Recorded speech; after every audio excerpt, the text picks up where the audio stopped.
Hello, everyone.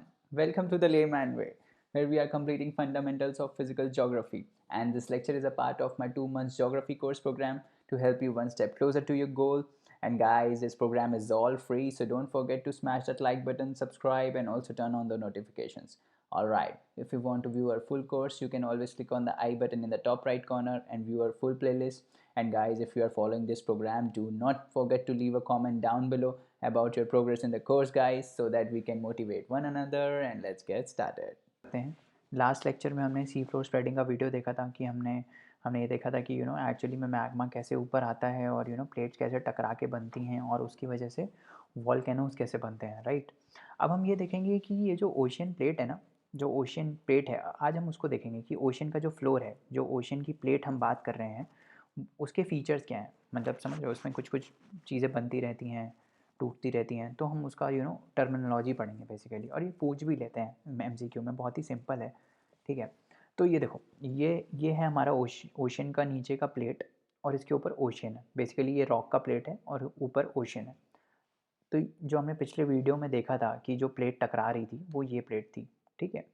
That was this ocean floor जो टकरा रहा होता है, ठीक है। ओशन नहीं टकरा रहा होता है, ओशन का फ्लोर जो रॉक से बना रहता है वो टकरा रहा होता है, ठीक है। और ये जो वेंट है ना, ये दिख रही है ना, रिफ्ट रिफ्ट टाइप, यहीं से ही मैग्मा ऊपर आता है।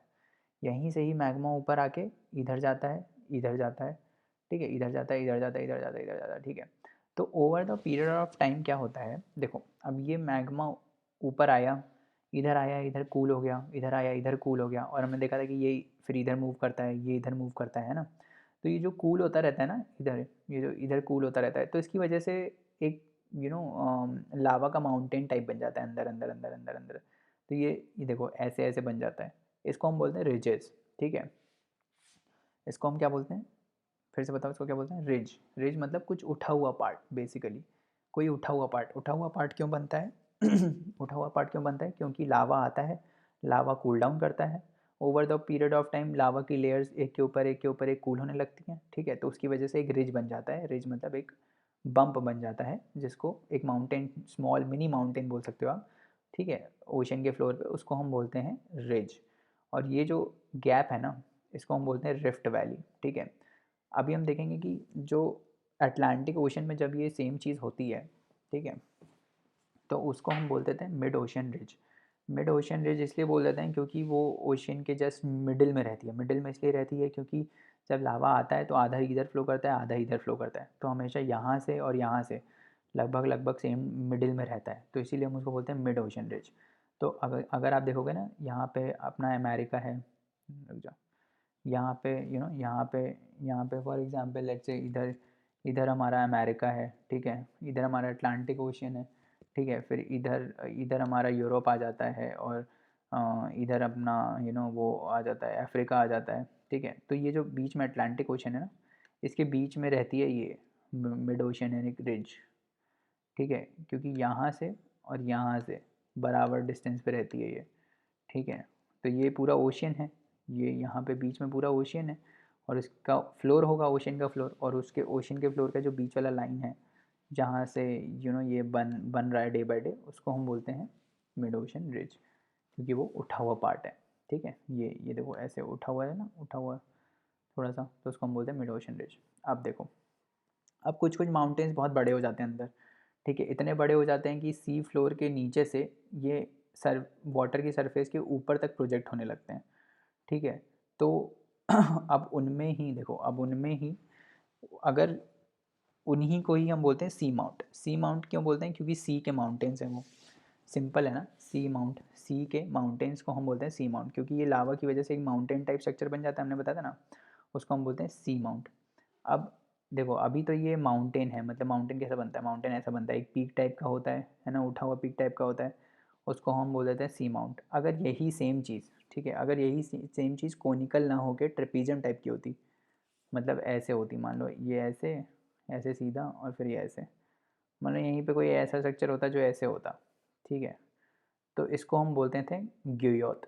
इसमें लिखा नहीं है, GUYOT बोलते हैं इसको, हम बोलते हैं ग्यूयोत। मतलब यही माउंटेन में अगर मैं ये इसको काट दूँ ऊपर से, ठीक है, तो ये एक ऐसा ट्रेपेजियम टाइप स्ट्रक्चर बन जाएगा ना, उसको हम बोलते हैं गुयोत। क्या बोलते हैं, गुयोत। GUYOUT, ठीक है।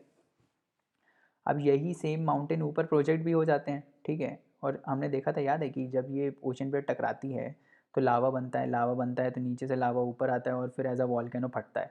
तो वो जो सी वॉल्केनोज होते हैं ना, वॉल्केनिक आइलैंड्स, वो ऐसे ही होते हैं। वो वॉल्केनिक आइलैंड्स बेसिकली ओशन की सरफेस से ऊपर प्रोजेक्ट हो रहे होते हैं, समझ रहे हो। सी की सरफेस से ऊपर प्रोजेक्ट हो रहे होते हैं, और उसमें से अगर वो वॉल्केनो फटता है तो उसका रीज़न यही होता है कि वो ओशन प्लेट कॉन्टिनेंट से टकराई है, और जो कुछ part of ocean plate volcano में चला गया है और लावा में चला गया, और वो लावा ऊपर उठ के एज अ वॉल्केनो इरप्ट हो रहा है, समझे। तो उसको हम बोलते हैं वॉल्केनिक आइलैंड्स। अब देखो, अब ये यहाँ पे कॉन्टिनेंट है हमारा, ठीक है। कॉन्टिनेंट से ज़रा सा थोड़ा सा नीचे जाओगे तो ये बीच रहता है, ठीक है। तो ये इसको जो शैलो पार्ट होता है इसको हम बोलते हैं कॉन्टिनेंटल शेल्फ। यही पार्ट होता है जो सबसे, जहाँ पे आपको सबसे ज़्यादा फिशेज़ और वो सब मिलती है ना, कोरल रीफ्स, बैरियर रीफ वगैरह, फ्रिंजिंग रीफ्स, वो रीफ्स आपके बेसिकली मोस्टली यहीं पर रहते हैं, ठीक है, कॉन्टिनेंटल शेल्फ में, क्योंकि यहाँ पे सनलाइट बहुत अच्छे से आ पा रही होती है, ठीक है। सनलाइट बहुत ही अच्छे से आती है तो यहाँ पे प्रोडक्टिविटी भी बहुत ज़्यादा रहती है, मतलब प्लांट्स वगैरह काफ़ी ज़्यादा रहते हैं। वो होता है कॉन्टिनेंटल शेल्फ। तो बीच में, जैसे ये बीच में कभी आप जाओगे ना तो कुछ टाइम तक आप देखोगे कि थोड़ा सा गहराई नहीं रहती है ना। गहराई इनिशियली नहीं रहती है, बट एक ऐसा पॉइंट आता है जहाँ से एकदम स्टीप डिक्लाइन आने लगता है। ज़्यादा दूर तक मत जाना कभी बीच में ना, ऐसे गिर जाओगे तो स्टीप डिक्लाइन आने लगता है, उसको हम बोलते हैं कॉन्टिनेंटल स्लोप, ठीक है। स्लोप इसलिए क्योंकि एक डिक्लाइन आने लगता है, इस टाइप का रहता है शेल्फ, फिर एक डिक्लाइन आने लगता है, तो उसको हम बोलते हैं कॉन्टिनेंटल स्लोप, ठीक है। कॉन्टिनेंटल स्लोप होता है एक्चुअली यहाँ पे एक और ये देखो, कॉन्टिनेंटल शेल्फ इधर आया, ठीक है, फिर ये नीचे आया कॉन्टिनेंटल स्लोप, और फिर कॉन्टिनेंटल स्लोप के बाद एक थोड़ा सा एक और डिफरेंट स्ट्रक्चर आता है जिसको हम बोलते हैं कॉन्टिनेंटल राइज। अब rise is defined from ocean floor. तो ओशन फ्लोर से एक, जब ये राइज इनिशियली करने लगता है ये रॉक, तो उसको हम बोलते हैं कॉन्टिनेंटल राइज, ठीक है। फिर ये ऐसे थोड़ा और ऊपर जाता है तो उसको बोलते हैं कॉन्टिनेंटल स्लोप, और फिर इधर आता है तो उसको बोलते हैं कॉन्टिनेंटल शेल्फ। सिंपल है, राइज पहले आता है, राइज, स्लोप और शेल्फ, ठीक है। या फिर अगर ऊपर से नीचे आओगे तो शेल्फ, स्लोप और राइज, ठीक है। फिर एक कंसेप्ट होता है ट्रेंचेस का। ट्रेंचेस आपने कभी सुना होगा बहुत, Mariana trench is the deepest part on the earth, इस टाइप से सुना होगा। तो ट्रेंच होता क्या है? ट्रेंच एक गड्ढा होता है, और बहुत ही बड़ा गड्ढा होता है, ठीक है। इतना बहुत ही बड़ा गड्ढा होता है, मतलब इसके नीचे जाओगे तो आपको मैग्मा मिल जाएगा, ठीक है। तो इतना बड़ा गड्ढा होता है, और ये गड्ढा हमेशा, अब ये ट्रेंच क्या है बता रहा हूँ, ये गड्ढा हमेशा कॉन्टिनेंट की स्लोप के पास ही मिलेगा आपको, समझ रहे हो। ऐसा नहीं है कि आप ये सोचो कि ओशन के बीच में जाएंगे तो बहुत बड़ा गड्ढा मिलेगा। हमारा जनरली ऐसा मानना होता है ना कि ओशन जो है वो सबसे ज़्यादा डीप अपने बीच में होता है। नहीं भाई, गलत पढ़ रहे थे आज तक। ट्रेंच सबसे ज़्यादा deepest part of the ocean होता है कॉन्टिनेंट के जस्ट पास वाला। मतलब कॉन्टिनेंट शेल्फ आया, स्लोप आई, और उसके जस्ट स्लोप के ख़त्म होने, राइज ख़त्म होने के बाद जस्ट जो पहला पार्ट आता है ना, उसको हम बोलते हैं ट्रेंच। ये ट्रेंच क्या होता है? अब ये ट्रेंच एक गड्ढा टाइप का होता है। अब जैसे ये कॉन्टिनेंट की प्लेट है, ये कॉन्टिनेंटल प्लेट है, ये ओशनिक प्लेट है, तो ये आपस में टकराती है ना। हमने देखा था कि ये आपस में टकराती हैं, तो ये टकरा के जहाँ जिस गड्ढे में जाती है ना, वही उसको ट्रेंच बोलते हैं, ठीक है। ये जिस गड्ढे में चली जाती है उसी को ही ट्रेंच बोलते हैं। ये बहुत ही डीप पार्ट होता है। तो जब ओशियन प्लेट और कॉन्टिनेंटल प्लेट टकराती हैं तो ओशियन प्लेट सिंक करती है नीचे, फिर सिंक करके नीचे यहाँ लावा में कन्वर्ट हो जाती है, हमने देखा था। फिर ये लावा में कन्वर्ट होके ऊपर आ जाती है लावा के फॉर्म में एज अ वोल्केनो, ठीक है। तो ये जो जहाँ गड्ढे में नीचे जाती है ना, वही ट्रेंच होता है। तो आप समझ लो कितना डीप होता है, क्योंकि यहाँ तो पूरा मैग्मा रहता है, ठीक है। तो deepest part is the trench.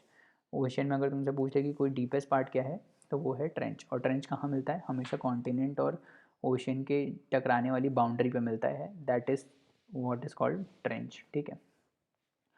अब हमने देखा था कि ये जो एक और कंसेप्ट कि ये जो मिड ओशनिक रिज है, ये इंटरकनेक्टेड रहता है पूरा ना, इतना बड़ा सा रहता है। ऐसा नहीं कि एक माउंटेन बन गया, ये पूरा चेन है इतना लंबा। तो अटलांटिक ओशन में पूरा इतना बड़ा जो रहता है ना, उभरे हुए माउंटेन्स, छोटे छोटे छोटे छोटे छोटे छोटे, तो उसको हम बोलते हैं ओशनिक रिज, ठीक है। और एक कंसेप्ट और कि जो ओशन क्रस्ट होता है, अब ये रहा ओशन क्रस्ट, ठीक है, ये वाला है ओशन क्रस्ट, ये हमेशा यंगर रहता है। यंगर मतलब नया बना रहता है। क्यों क्यों यंगर बना रहता है? सी फ्लोर स्प्रेडिंग का जो कंसेप्ट है उसको प्रूव करने के लिए ये चीज़ यूज़ की गई थी कि भाई जो ये वाले रॉक्स हैं ना, ये बहुत ही नए बने हैं, समझ रहे हो, और ये वाले जो हैं यहाँ वाले वो बहुत ही ओल्ड हैं। ऐसा क्यों हुआ होगा? क्योंकि भाई लावा आया, लावा यहाँ पे आया, कूल हुआ, ठीक है, और ये वाला जो ओशन फ्लोर है ये साइड हुआ, तो ये वाला जो पार्ट होगा वो तो हमेशा ही ओल्ड होगा ना, क्योंकि ये वाला पार्ट तो हमेशा नए लावा से बन रहा है, नया लावा सॉलिडिफाई कर रहा है तभी बन रहा है ये, और ये वाला पार्ट हमेशा दूर जाता जा रहा है। तो वो यही बोल रहा है कि कॉन्टिनेंट्स के जो रॉक्स हैं वो हमेशा उसका एज ओल्ड रहता है, और ओशन क्रस्ट जो रहता है वो हमेशा न्यू एज का रहता है, मतलब यंगर रहता है कॉन्टिनेंटल क्रस्ट। ठीक है, तो बस यही कंसेप्ट है। तो चलिए आज के लिए इतना रहने देते हैं, अगले लेक्चर में फिर आगे पढ़ेंगे। Thank you.